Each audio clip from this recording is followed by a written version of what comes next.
Good morning, good afternoon, everyone, wherever you're joining us from. A very warm welcome to our first live demo of 2026 here at NPROC. Not done one of these for a while, so glad to have you on board, everyone that's watching. Just a quick bit of housekeeping. If you want to ask a question, then use the comments in the LinkedIn Live, and we will flash that up on the board as they come in. If it's something that we can take at the end, we'll do that. If it's something relevant to what Tom is presenting during the demo, then I'll raise my hand and flag that and ask Tom if he can pick that up during the demo. So Tom, maybe just do a quick introduction while we're waiting for everyone to join, and then we can get started. Thank you, James. Excited to be here. Thanks so much for having me on. Excited to run through this with you and the audience today. My name's Tom Ruella. I'm VP of Sales at SpendHound, which is part of a company called Yipit Data, and I'll get into that. I've been with Yipit Data for getting close to 10 years now, and then moved over to the SpendHound side of the business when we launched it just about 2.5 years ago. Awesome. Thanks, Tom. And obviously, we'll do a little bit more background on SpendHound as we go into the demo. So for any of you that haven't joined one of these before, the usual flow is that Tom will take the reins and give a quick 5-minute intro to SpendHound, just showing a few slides as a general overview to set the scene, and then we'll go into the live demo so as you can take a look under the hood at what it can actually do. That will be about 25 minutes-ish, and then the last 5 to 10 minutes of the demo will be to answer any questions that come in. So we're going to be done at 45 minutes past the hour. So I know on LinkedIn it said an hour, but we're actually going to be done in 45 minutes, just to give you back a little bit of your day, because I know anyone that works in procurement is going to be busy. So why I was particularly interested to get this one out there is that I know that as procurement professionals, I was in the same position back in the day as a practitioner. We don't have a budget typically to go out and buy software. So either we have to go with our begging bowl to the CFO, or we have to partner with another part of the organization that may want to take a piece of tech on their budget. For example, finance, if it's procure to pay, or maybe operations, if it's around supplier management, supplier quality.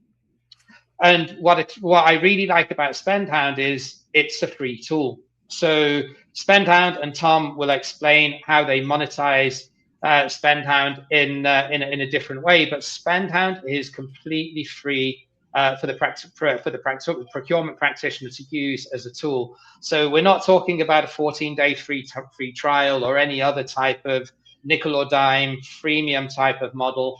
SpendHound is actually 100% free to use, that we'll dig into during the demo. So if you have significant amount of software spend and you're looking for a cheap or free way to be able to get to grips with that and drive savings, then you're in exactly the right place.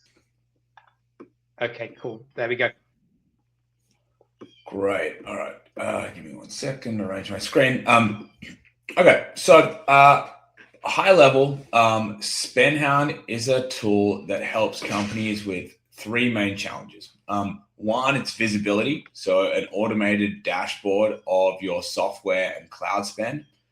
Secondly, it's insights into cost-saving opportunity. I know that procurement professionals spend a lot of time on strategic sourcing and strategic roles, but ultimately, cost savings is often the KPI that people are most focused on.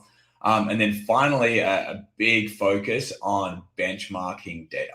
And we have a team of procurement experts that will essentially act as an extension of your team to provide additional support to ensure you're able to really achieve those cost-saving targets that you typically asked it to achieve at the beginning of the year. So I think it's good timing from that perspective. The company is growing quickly. As I said, I moved over to SpendHound around 2.5 years ago. We only really went to market end of 2023. But in that time, we've grown a really robust customer base. So spend close to $2.5 billion at this point. We have now 1,000 customers. We're adding 50 plus customers every month at the moment. And because of that, there's now 93,000 different applications that we manage as part of the platform. Now, the customer count's important because this is where the benchmarking data comes from. As James sort of mentioned, the product's 100% free. So that means we have virtually zero churn. And so when we add 50 new customers per month, that is significantly growing the overall customer base of the product, which means that the benchmarking data and the insights we're able to capture just get stronger and stronger every single month. Now, the piece that James sort of touched on is SpendHound is truly 100% free. And it's not free because it's a cheap product. It's free because we've been able to build a business model that allows us to make money in another way. People often ask us, like, how could this possibly be free? This doesn't seem like a free tool. Similar products might cost $50,000, $100,000 a year. It's free because we're part of a company called Yipit Data. We're a sort of roughly 800-person market research firm.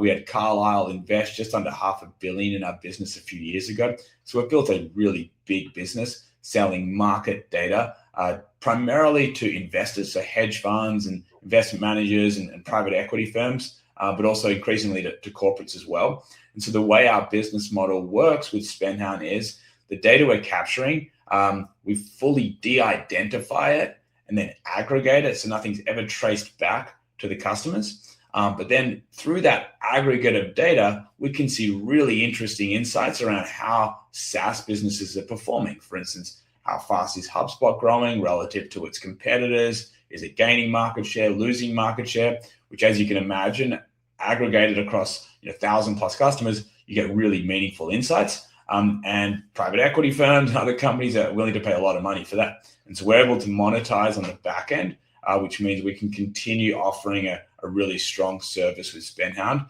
100% free of charge. And we've built a really robust integration platform, and I'll get into this shortly as part of the demo. But if it works with you, James, maybe I jump into the demo now. Yeah, go for it, Tom. Yeah. Okay. So cool. And please feel free to throw questions in. I want to make this as interactive as possible. Throw questions in if they're relevant. I would just straight away discuss them. If they're relevant, I'll discuss them. If not, we'll leave plenty of time at the end to answer whatever questions you might have around the platform and how it works. So I'll start with the app catalog because this is where it all starts. So SpendHound, the source of truth of data for SpendHound is the ERP. This is where all spend should be captured, regardless of how you're paying for it. And so we have direct integrations to all major cloud-based ERPs, whether it be NetSuite, Sage, Oracle Fusion Cloud, Workday, Dynamics, more or less all of the major ones, including some of the newer ones like Rillet and Campfire, who are sort of up-and-coming new ERPs. Now, because that's the source of truth, we are able to provide full visibility into SaaS spend. So just to clarify, this is focused on SaaS at the moment. We're thinking about adding new categories in the future, but think of it as SaaS and subscription-based spend. So we'll identify every vendor being paid for. And because we're analyzing all the transactions, we can tell you exactly how much you're actually paying these tools, which for a lot of companies just do not have that level of visibility. You just don't know how much you're actually spending across all of these different applications. We then enrich the platform further with both invoices and contracts. So if invoices are stored in the ERP, we can pull them directly over, and that will allow us to extract information like the number of licenses that you're paying for. It can even help us determine the renewal date if it's on a pretty standard renewal cycle. And then we'll also utilize information from the contracts. We have a separate file manager system that I'll get to shortly. But by having contracts in here, we'll extract the contract value, the renewal date, and then if there's any auto renewal period, we will automatically pull that auto renewal period out of the contract so that you don't kind of get caught with that auto renewal. I know some of those auto renewals get pretty egregious with sort of 60 or even 90-day terms, which can catch you by surprise. And, spoken with a lot of sort of procurement or finance people that have been sort of caught with that one and end up paying for a tool that maybe someone's not even using. Right, so especially in companies that don't have a centralized contract repository, that's key, isn't it? Because if you're trying to juggle all of that in spreadsheets or in a Google Drive or a SharePoint site somewhere, you're inevitably going to miss something. No matter how diligent you are as a procurement professional, you're always going to have the issue of maybe a desk drawer contract or someone that's not declared that they have a contract with a particular vendor that they'd negotiated perhaps before you came on board. So yeah, I think that part's really key. Yeah, exactly. We hear it from CFO. It's like a CFO's worst nightmare. Even if it's a $5,000 dollar contract, they hate it when you're paying for something that no one's using. And so just making sure you don't get caught on that. And just to clarify, this is all fully automated. So there's no manual data input required here. We just need those integrations in place. We can then add things like departments or tags so you can slice and dice the data in different ways. So we then have this concept of an app owner. So particularly if you have a decentralized procurement process, you may have different department heads managing specific applications. By adding in app owners here, it does two things. It's a permissioning system. So that person can now see everything about this vendor, including the spend, the ability to pull contracts, etc. But importantly, it then means they would also be sent renewal reminders. These are default sent 3 months before, but they can be customized based on the complexity of that renewal and how much time you would need in place. And then these are sent via email. And then we also have a Slack integration for anyone that is using Slack. So that's the sort of organizational aspect of SpendHound. But then we can go a layer deeper for each application. So within each application, we'll include a high-level overview of what that product is.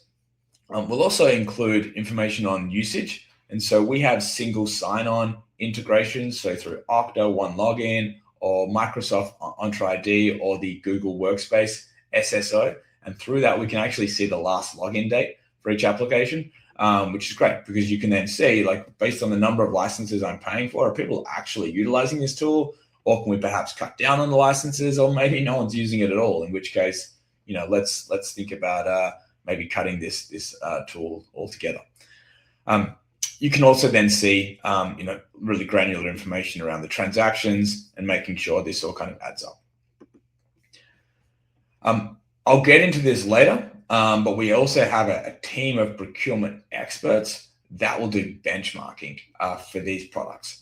Based on significant amounts of data we have from 1,000+ customers, and I'll run through a specific example of the benchmarking product shortly once we kind of run through the platform fully. Within the dashboard, I'll show you. So you mentioned kind of, James, like, yeah, there's often contracts that people aren't keeping track of. One really nice thing about the dashboard is we will actually tell you, where there might be gaps in the data.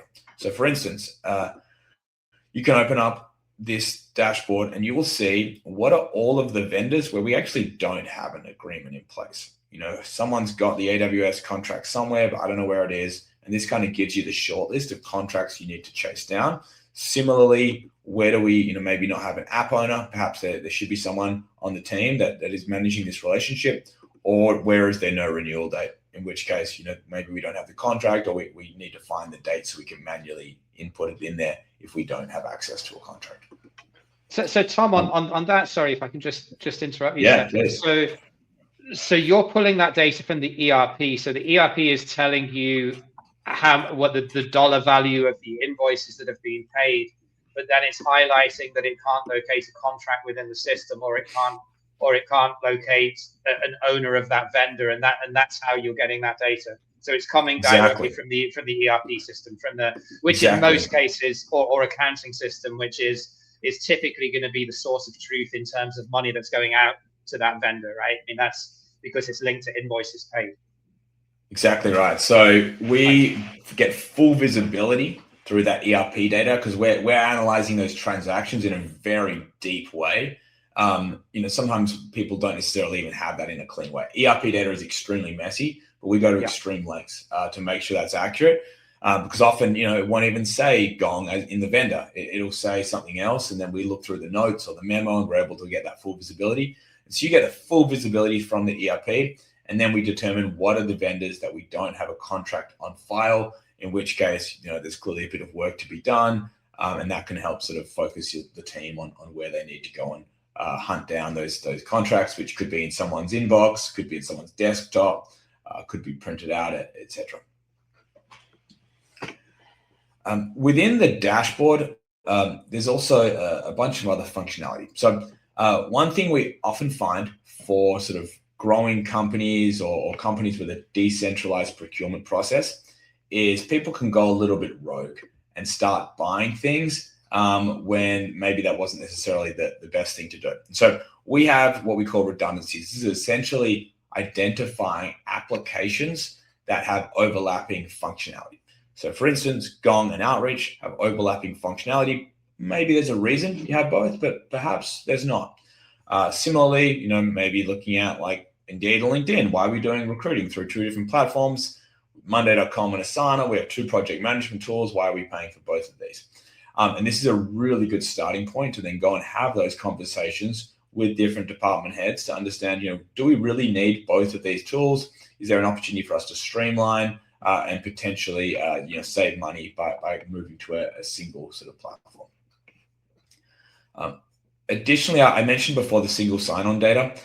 Single sign-on data is really great to see how many people are logging into each application. And so here you can come and see a quick look of all of our applications, how many licenses are actually being utilized relative to what we're purchasing. And is there then potentially an opportunity to cut some costs across these vendors by decreasing the number of licenses we're paying for?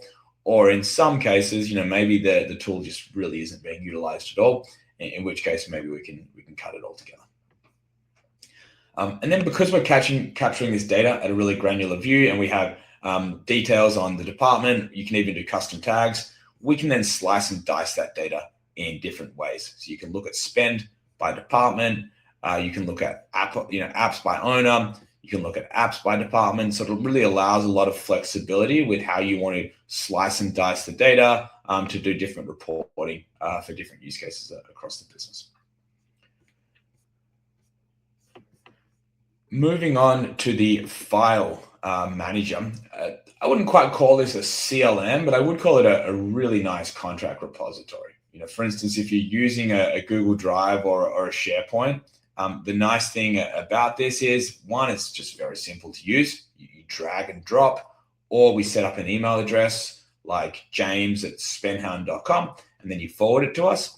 And by doing that, we will then automatically categorize it for you. We'll identify which application it is, what type of document it is, and then importantly, we extract that renewal date and then any auto renewal terms that we will then put into the catalog. And then it just makes it really simple to then see, what are the different contracts. Say I want to look at my, call it Okta contract. Here we go, Figma contract. Don't have a Figma contract. Okta contract. I can pull it up and it's right here. The nice thing as well, this is also on that same permissioning system that I mentioned earlier on the app catalog. And so if you give somebody a general user access to SpendHound, they're not going to suddenly see every single contract that you have. They're only going to be able to see the ones that they're an app owner for. So it's kind of a need to know basis. So an extra security level to make sure that there's not information out there that doesn't need to be.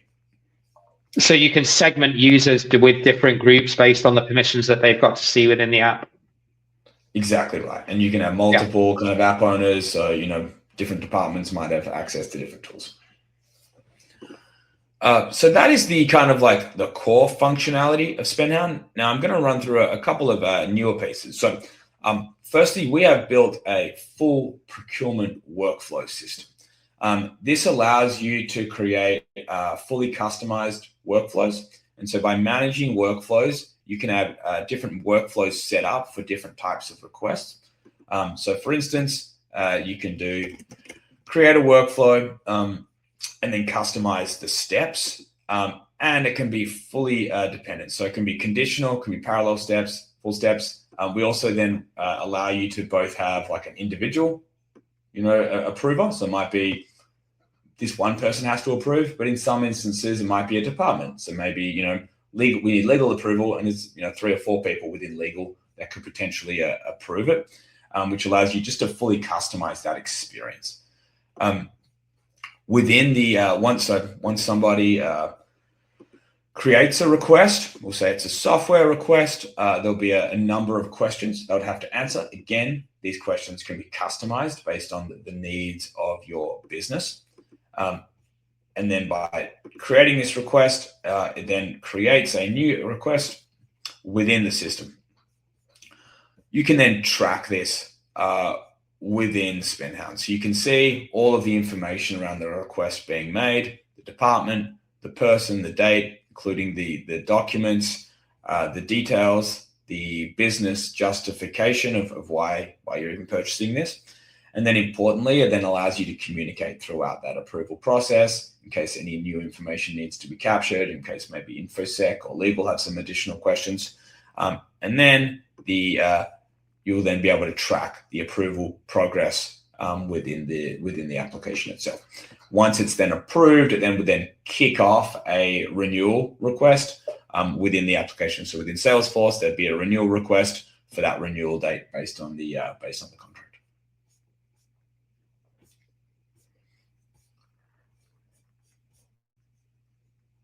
Okay, so this is the platform functionality. I'm going to move over to kind of like the data and insights piece. I think what we've seen is for a lot of companies, just having the visibility that you can see all your vendors, having renewal dates, staying organized, not having to manually pull data and extract data is critical. And then the next step is then having procurement workflows that allow that sort of ongoing hygiene, making sure you've really got control over future spend. And that's actually, pretty big impact for many businesses that just don't have some of this kind of fundamental stuff in place. But then the next step beyond that is sort of really building in the data and insights that allow you to make strategic decisions and ultimately optimize costs and stop sort of overpaying. So there's two key ways that we help with that today. Firstly, we have a module called vendor intelligence. So this is pretty interesting and pretty unique in that we essentially are capturing, sorry, with the screen share, it takes a little while to load. We're essentially capturing this data from sort of 1,000+ companies and then aggregating it to see how these vendors are actually performing. And I speak to a lot of procurement people and they say, a buyer, someone on the team will come to us and say, I want to buy X. And they don't actually know how much diligence they've done on X. And they often get looped in a little bit late in the kind of process and they've sort of already made their decision. And it's tough then for a procurement or sourcing professional to then be able to sort of influence or kind of be helpful. The nice thing about this platform is we can give you really interesting insights in just a few seconds. So say somebody came to you and said, I want to buy a new call recording tool. It's called Fathom Video. I'll search Fathom. There we go. This is collaboration and productivity, Fathom Video. I'll click on it. Very quickly, I can see how this vendor is performing. The last thing you want to do is bring on vendors that are not performing well, that people are churning, that are not retaining their customers because they're just not having a great experience. Very quickly, I can see that across our customer base, Fathom Video is actually gaining a lot of customers right now. They're doing really well. Gong also seems to be a strong performer in the space. It's more of a sales-focused tool. And there's some other tools like Otter, which seems to be doing okay, but maybe not as well. Firefly is doing pretty well. And then there's a few smaller players like Grain, Avoma, Supernormal. These ones might be okay, but a little bit more niche and maybe not what I need. The next piece that I might want to look at is like, what's the average spend? Like, how much do these cool tools roughly cost, perhaps like relative to each other? Then I can quickly see Fathom, on average, people spend $5,000 a year. So clearly it's a pretty cheap tool. And then there's some other tools like Otter or Fireflies. Pretty interesting that Otter's, people are spending like 25% of the amount. I might look into that quickly. Perhaps it's cheaper and has similar functionality and might just be a quick recommendation.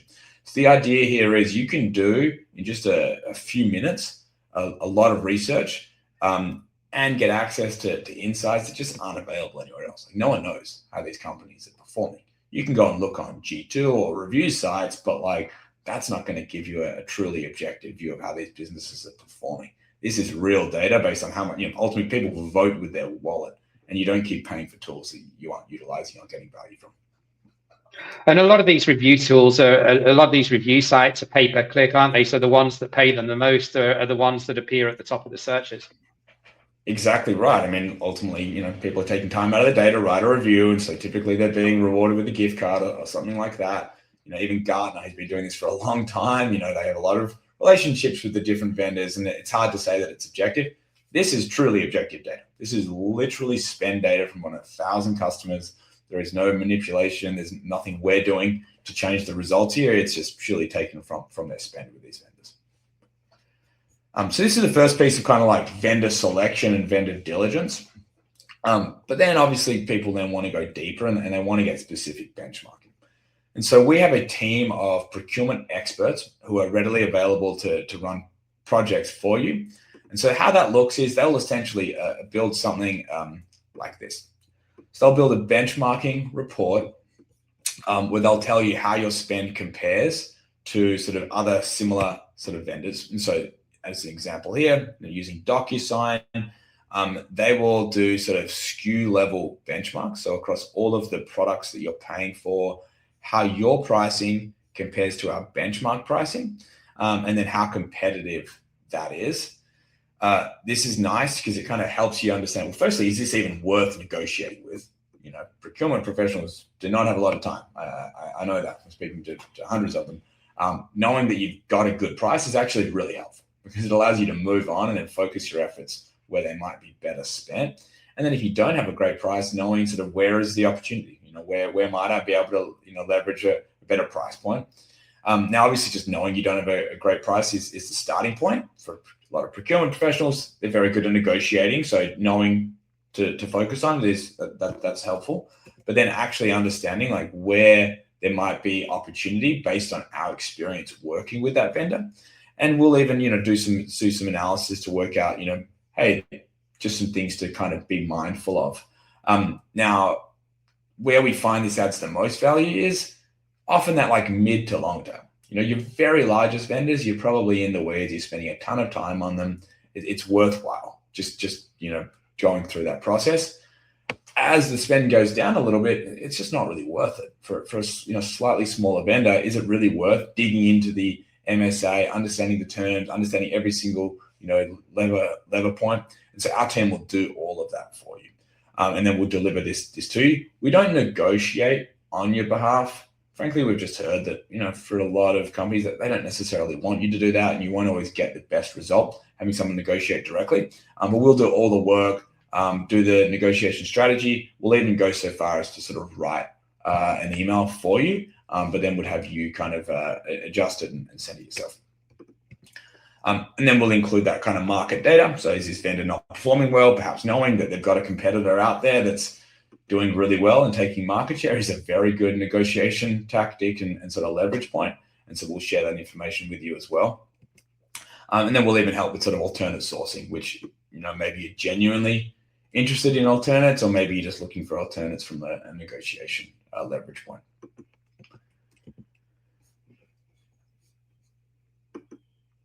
I like that bit as well, where you say that you don't do the negotiation, because anyone that's watching this, as a former procurement professional myself, I wouldn't really want to give someone the keys to the castle and have them go out and do my negotiation for me. It's great if you're a growth company and you don't have a procurement team yet, and you're maybe a CFO that needs some additional support to go out and source and negotiate software spend. But if you're an in-house procurement person, you probably, maybe put in the comments whether you disagree with me or not, but you probably won't want to go and negotiate that yourself. So I think having that data to be able to equip you with the ability to go out and negotiate in a strong position is going to be much more valuable than having a third-party negotiation service. I think they're two very different products for very different levels of maturity and procurement headcount within a business, right? I think there's a time and a place where one is a good fit, and there's a time and a place where another is. And I think any company that has an existing procurement function is probably going to be more inclined to go with the type of model that you're offering than a done for you negotiation service.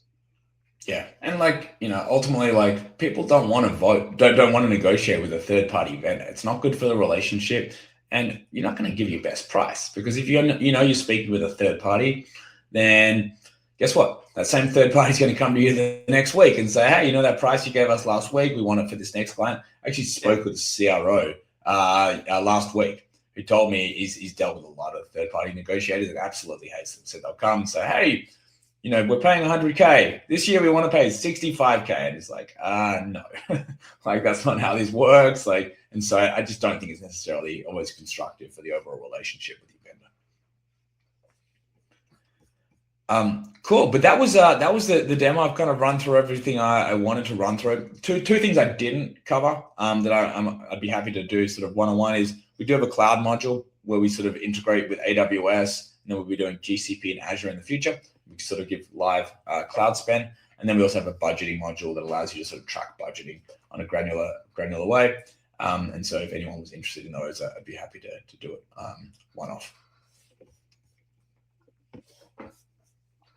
Awesome, Tom. Thank you. So before I hand it over to the audience for anyone that's got a question, if you do have a question, by the way, just pop it in the comments and I'll fire it up on the screen in just a sec. But before we do that, if anyone's seen this and is potentially interested in getting started, what's the best way in terms of like working out the next steps of getting them linked up with you? Yes, good question. They can just send an email to info@spendhound.com, and I'd be happy to kind of follow up. Alternatively, reach out to James. If you know James well, reach out to James. James would be happy to connect with us directly. But yeah, info@spendhound.com is the best email address, or feel free just to hit me up directly on LinkedIn as well. I'd be very happy to do that. And don't forget just to mention that you heard of SpendHound through this, and likewise, if you want to come through me, just drop me a DM after the webinar, and I can hook you up with Tom as well. Okay, yeah. Cool. If anyone's got a question, pop it into the comments now. We'll just stay on for another couple of minutes to wait and see if any questions come in. If not, then we could probably finish a little bit earlier, but I'm just going to give everyone a couple of minutes to pop any questions in there. For anyone that you think might be a good fit as well, also just make them aware of this webinar. Because it's a live demo, it will be accessible on my LinkedIn profile. I'm also going to put it on my YouTube channel once I've edited out the sort of intro and outro bits as well. So that should be up probably by the end of the week. So go to the Procurement software channel on YouTube. And if you have a colleague or anyone in your network that you think might want to see this, send them there. And it should be up in about 3 or 4 days' time as well. So we've not had anything come in yet, Tom. So either nobody's watching it or you've done a really good job of the demo. Not sure which one it is. But either way, it seems like you've done a pretty good job in terms of demoing what the tool can do and its capabilities. So I think unless anyone pops one in the next minute or so, we can probably sign off. No worries. And if anyone has sort of specific questions, I know people often do have more like nuanced or specific questions related to their business and how it might be able to help them, or any kind of questions that they might have. Yeah, very happy to do sort of additional demos, show you the product, and answer anything specific you might have based on what you saw today. Fantastic. So Tom, thank you very much. Great to see the tool and under the hood and learn a little bit more about some of the latest features. And yeah, we'll be back again probably in March, maybe in April with our next demo. So if you like this and you like to see generally demos under the hood of what different procurement software tools can do, then we will catch you again very, very soon. Tom, thanks for joining me.